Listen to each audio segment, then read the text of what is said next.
Welcome back to Data Viz Bitesize. I'm your host, Paul Laughlin, and this is episode 3 of this really short series of snippets of data viz advice, your data visualization thought for the day, if you like.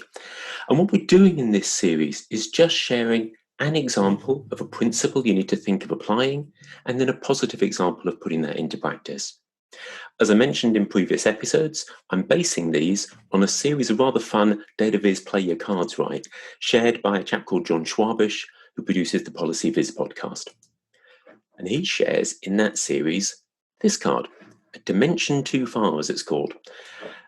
And it's addressing something that is so often a mistake in data visualization, which is too much complexity, is adding a third dimension, making things three-dimensional, which almost always makes the chart harder to read, makes it more misleading to people. They misjudge sizes, they're not clear where the information is. And as John says there, it makes comparison harder compared with the 2D version.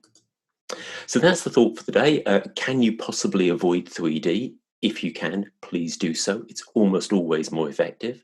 I think it's probably bar and column charts that are the most commonly translated into 3D versions. We've probably got Microsoft Office to thank for that. So what can I share as a positive example? Well, it's kind of difficult because you would sort of want to show before and after, but I decided to keep it simple. I shared this example with you. And I share this because I think this chart that appeared in National Geographic would so easily, by many people, be produced as 3 dimensions. You can imagine another dimension that is time, which covers across daylight hours and nighttime hours. This could easily have become far too complex, especially when you've got the dimension there with interactivity to look at it in nature, undisturbed, and when disturbed by humans. But it's been kept so beautifully simple here. We've got the third dimension, if you like, of time, and then we've got these categories of different types of carnivores that you can hover over, and in the interactive version, the pop-up would appear.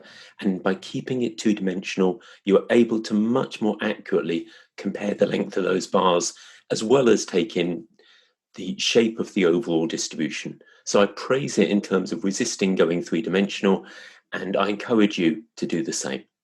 That's it. That's today's Data Viz bite-sized thought for the day.